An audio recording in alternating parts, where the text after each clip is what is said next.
So dear student, so today discussing about biological cycle, nitrogen cycle. Biological cycle. So organisms are built up the chemical substances that require certain chemical like nitrogen, oxygen, hydrogen, carbon, etc. Continuously for the survival of living organisms get these elements from a vital component of environment and are given back to the environment after their death. तर या ठिकाणी आपण पाहतोय की biological ecosystems हे biological cycle आपण कशाला म्हणणार आहोत. Cycle means are completely are revolving of the chain from example number of plants and animals to the recycles of nitrogen,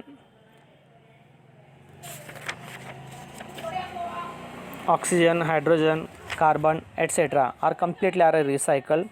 So abiotic and biotic factors to change. जे या ठिकाणी आपण असं म्हणू शकतो की एन्व्हायरमेंटमध्ये बायोलॉजिकल सायकल कशाला म्हणणार आहोत की त्याच प्रॉडक्टपासून आपण तयार झाल्यानंतर परत डेड होण्यापर्यंत जो मॅटर त्या ठिकाणी येणार आहे तोच परत त्या ठिकाणी प्रोड्यूस करतो, त्याला आपण सायकल असं या ठिकाणी सांगू शकतो. जिवंतपणीपासून जिथून जीवसृष्टी सुरू झाली तिथून तर डेथपर्यंत येणारा पार्ट त्याच ठिकाणी परत रिपीट येतो, त्यालाच आपण सायकल म्हणणार आहोत. म्हणजे ज्या ठिकाणी आपण एखाद्या organisms that are formation from so number of substances from example organic matter carbon, hydrogen, oxygen, nitrate and potash, phosphate, sulphate etcetera. But that time the last positions are to release from carbon, hydrogen, nitrate, potassium, phosphate from the dead conditions. म्हणजे dead कंडिशन्समध्ये सुद्धा ते product आपल्याला परत त्या सृष्टीमध्ये देऊन जातात, म्हणून आपण त्याला म्हणणार आहोत biological cycle. These elements tend to the circulate in a characteristic path from the environment to the organisms and back to the environment. Organism and back to the environment. एन्व्हायरमेंटमध्ये पूर्णतः त्या ठिकाणी ते बॅक पोझिशनमध्ये आल्यानंतर ते सबस्टन्स त्या ठिकाणी release करत असतात, म्हणून आपण त्याला म्हणणार आहोत biological cycle. Some are geologic process such as in a weathering, erosion, water drainage and subductions of the continental plates all play and role in a cycling in elements of the earth. बरंचसं या ठिकाणी cycling elements जे या ठिकाणी soil erosion होतं आहे त्यामुळे त्या ठिकाणी सॉईलमध्ये नंबर ऑफ मायक्रोब्सचे फॉर्म करण्याची क्षमता असणार आहे. So the very small particles of the soils but large stone and large rock are to break down from the substances to formation from the erosion of the soils. ज्यावेळेस ते मातीचं बारीक बारीक त्या ठिकाणी कण होतात त्याच्यासाठी मात्र सुद्धा ऑर्गॅनिझम्स त्या ठिकाणी इन्व्हॉल्वमेंट असणार आहे. त्याचसोबत एन्व्हायरमेंटसुद्धा त्या ठिकाणी इन्व्हायरमेंट असणार आहे. म्हणजे soil erosions, so number of rock are break down from the chemical compositions, soil erosion. So different factors वेगळ्या मुद्द्यांवरून त्या ठिकाणी सॉईल इरोजन होत असतं. फिजिकल असेल, केमिकल असेल किंवा बायोलॉजिकल फॅक्टरमुळे त्या ठिकाणी इरोजन होतं आणि ते इरोजन झाल्यानंतर मातीची धूप झाल्यानंतर जमिनीमुळे त्या ठिकाणी नायट्रेट, पोटॅश, फॉस्फेट फॉर्म करण्यासाठी तेही त्या ठिकाणी तो घटकसुद्धा त्या ठिकाणी तेवढाच इम्पॉर्टंट असणार आहे. म्हणजे जिथं त्या ठिकाणी बायोलॉजिकल पार्ट हा स्वतः त्या ठिकाणी ते इरोजन करतं त्याचाच मात्र पार्ट हा परत त्या बायोलॉजिकल फॅक्टरसाठी हा इम्पॉर्टंट असणार आहे.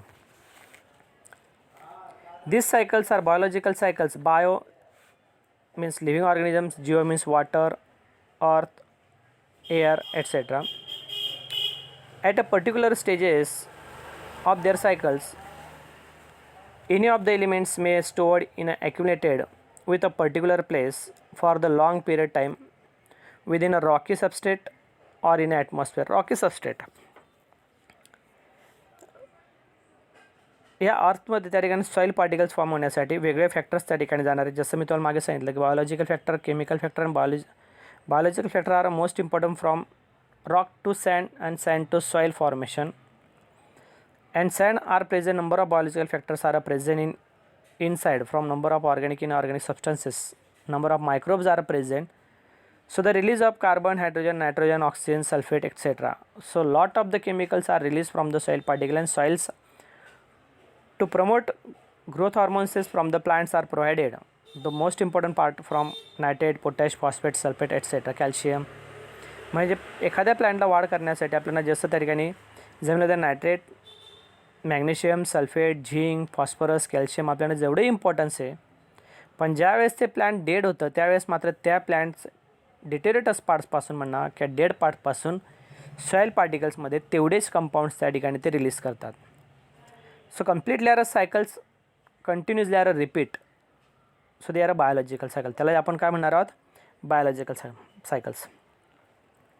So each biological cycle has a phases in a biotic phases. त्याच्यामध्ये डिफरंट फेजेस दिले बघा या ठिकाणी. Functioning of biogeochemical cycles, functioning of ecosystem. First of all ecosystem, जसं मी तुम्हाला सांगितलं की फूड वेब, एक लहान कीटक मोठ्या कीटकांना खातो, मोठे कीटक त्या ठिकाणी परत त्या मोठ्या ॲनिमल्सला ते खाणारे, ते ॲनिमल्स परत त्या ठिकाणी ॲनिमल्सला त्या ठिकाणी बर्ड्स त्या ठिकाणी खाणारे, बर्ड्ससुद्धा त्यांचा एक्स्ट्रा असणारे त्या लँडमध्ये ते रिलीज करतात.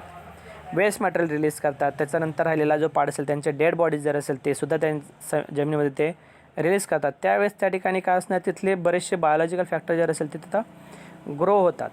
So number of nitrogen bacteria are released, number of sulfur bacteria and nitrogen bacteria are released from the soil particles, and soil are fertility. So completely are ecosystems to formation. म्हणजे या ठिकाणी एक ecosystem formation होते. To facilitate the storage of the elements. So number of elements are storage from the soil particles. सॉईलमध्ये बरेचसे particles store करण्याची क्षमता असणार आहे, ज्यामध्ये नायट्रेट, पोटॅश, फॉस्फेट, सल्फेट हे सगळे फॅक्टर असणार आहे. कारण काय असणार आहे की ज्यावेळेस त्या ठिकाणी जमिनीमधले हे कंटेंट्स त्या ठिकाणी प्रेझेंट असेल तरच त्या ठिकाणी प्लांट हे ग्रो होतं. आणि first of all the food web are a most important factor from a producer. सगळ्यात पहिले इकोसिस्टममध्ये फूड वेबमध्ये इम्पॉर्टंट फॅक्टर जर असेल तर तो मात्र या ठिकाणी प्रोड्युसर असणार आहे. मग या ठिकाणी प्रोड्युसर कोण असणार आहे? So large energy are produced from the first of all that the sun. सूर्यप्रकाश आणि ते फोटोसिंथेसिस होतात प्लांट्सद्वारे. प्लांट्स त्याच्यामध्ये असणारे बरेचसे बायोकेमिकल रिॲक्शन्स फॉर्म करतात. प्लांट्सची वाढ होते. बरेचसे प्लांटचे पार्ट जर असेल ते डेड अँड डिकिंग होतात, कुजतात, सडतात, जमिनीवर पडतात. तिथून त्या ठिकाणी परत त्या ठिकाणी नायट्रेट, पोटॅश, फॉस्फेट, सल्फेट वगैरे त्या ठिकाणी फॉर्मेशन होतात.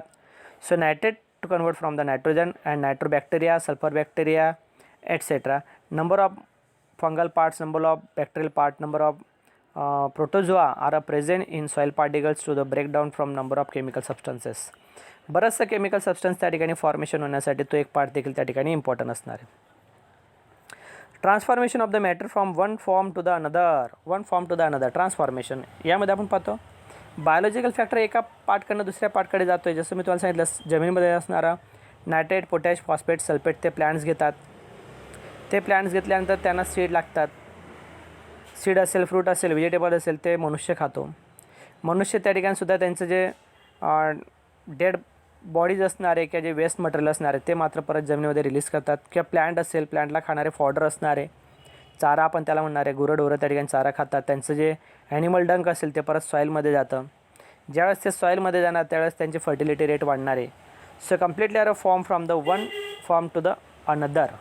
एका पार्टकडनं दुसऱ्या पार्टकडे त्या ठिकाणी सगळे केमिकल सबस्टन्स त्या ठिकाणी जाणार आहेत. त्याला आपण बायोलॉजिकल सायकल म्हणणार आहोत. So regulate the flow of the substances. आणि ही सबस्टन्स जर असेल तर ही रेग्युलेट त्या ठिकाणी चालणार आहे. Then next is a carbon cycle.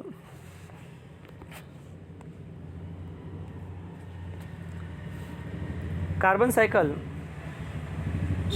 Biotic and abiotic system is called as a carbon cycle. It is a gaseous cycle. ही पूर्ण कार्बन सायकल जर असेल तर ते मात्र या ठिकाणी गॅसेस सायकल असणार आहे. Such as in air, fuel, water, soil. The main source of the carbon dioxide. Air is the main reservoir of carbon dioxide in a present about the 0.03%. ॲटमॉस्फिअरमध्ये त्या ठिकाणी सगळ्यात मोठ्या प्रमाणात म्हणजे जेवढे त्या ठिकाणी कार्बन प्रेझेंट असणार 0.03%. In water and soil carbon salts exist in carbonates and bicarbonates. वॉटरमध्ये त्या ठिकाणी सॉईलमध्ये कार्बोनेट्स अँड बायकार्बोनेट फॉर्मेशनमध्ये त्या ठिकाणी कार्बन डायऑक्साईड प्रेझेंट असणार आहे. ॲटमॉस्फिअरमध्ये त्या ठिकाणी कार्बन डायऑक्साईड प्रेझेंट असणार आहे. कार्बन डायऑक्साईडसुद्धा त्या ठिकाणी मनुष्यासाठी म्हणा किंवा ॲनिमलसाठी म्हणा, लिव्हिंग ऑर्गॅनिझमसाठी म्हणा हा खूप इम्पॉर्टंट फॅक्टर असणार आहे.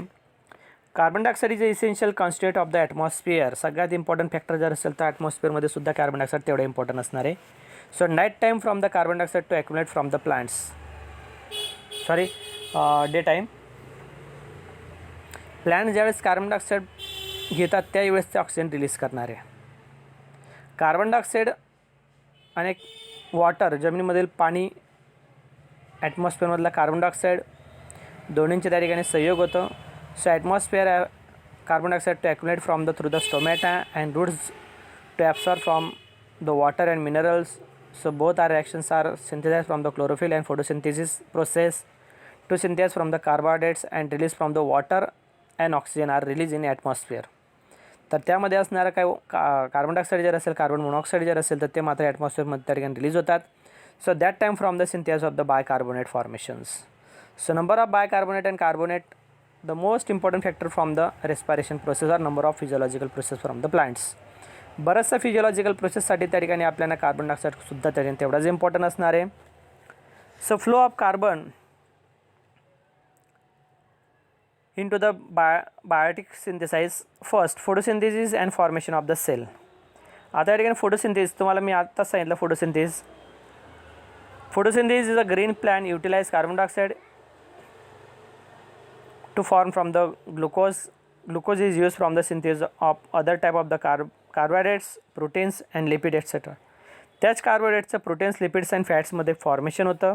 तेच त्या ठिकाणी प्लांटसाठी खूप इम्पॉर्टंट पार्ट असणार आहे. ओके, आता या ठिकाणी आपण पाहतोय बघा, शो युअर डायग्राम. तुम्ही डायग्राममध्ये त्या ठिकाणी पाहू शकता. सेंटरला त्या ठिकाणी कार्बन डायऑक्साईड दिलं आहे. कार्बन डायऑक्साईड नंतर त्या ठिकाणी ॲरो दिलं आहे बघा. कोल्ड डिपॉझिट कार्बन डायऑक्साईड तयार होतं प्लॅन्ट्सपासून. So they are a photosynthesis is a most part from the plants. Plants are a fire to formation from the carbon dioxides. Plants from the herbivores, carnivores and decomposers to release from the respiration process to release the carbon dioxide. For example human, मनुष्यसुद्धा त्याने carbon dioxide बाहेर release करतो. हर्बिओरस जर असेल ते सुद्धा त्या ठिकाणी रिलीज करणारे, कॉर्निओर असणारे, डिकम्पोजर असणारे. So all the factors are release from the atmosphere of the carbon dioxide. But carbon dioxide is the most important part from the plants through the photosynthesis process. प्लांट्सपासून हर्बिओरस, हर्बिओरसपासून carnivores, कॉर्निओरसपासून decomposer and all factor are release from the carbon dioxides. Plant त्या ठिकाणी dead and डिकिंग होतात, त्याला burn होतात, जाळले जातात, त्याच्यापासून सुद्धा कोल तयार होतं, कोळसा त्या ठिकाणी तयार होतो, त्याच्याच त्या ठिकाणी कार्बन डायऑक्साईड तयार होणार आहे.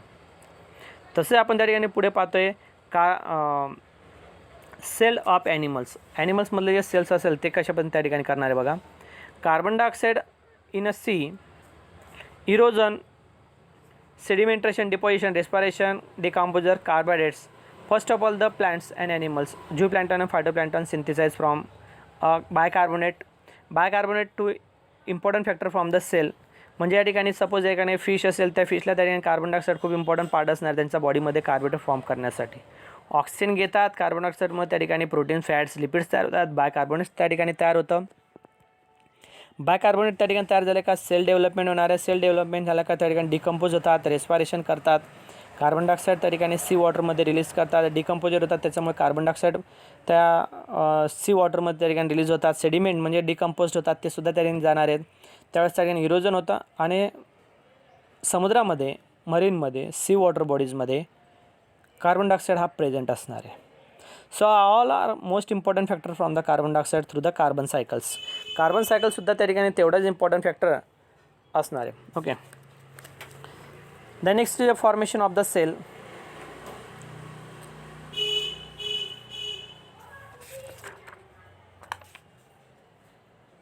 Formation of cell. Carbon dioxide dissolved in a sea water is utilized by the marine animals like protozoa, corals, mollusca, algae, etc. are construction from the cells. Carbon dioxide is converted into calcium carbonate. Use of construction of the cells. Calcium कार्बोनेटपासून त्या ठिकाणी sale तयार होणार आहेत. म्हणजे from example मी कसं म्हणेल, ज्याला आपण गोगलगाय म्हणतो, त्या गोगलगायचा पाठीवर असणारा जे का आपल्याला शंखसारखा पाठ दिसणार आहे तो कॅल्शियम कार्बोनेट आहे. ज्यावेळेस त्या ठिकाणी कॅल्शियम कार्बोनेटपासून फॉर्म होणारा पार्ट म्हणजे ज्यावेळेस ते सेल जन्माला येते त्यावेळेस त्या ठिकाणी कॅल्शियम कार्बोनेट राहत नाहीत, मात्र त्याच्यानंतर त्याचा कॅल्शियम कार्बोनेट तयार होणार आहे. शंख शिंपले जर आपण त्याला म्हणतो ते कॅल्शियम कार्बोनेटचा पार्ट असणार किंवा कॅल्शियमचा पार्ट असणार.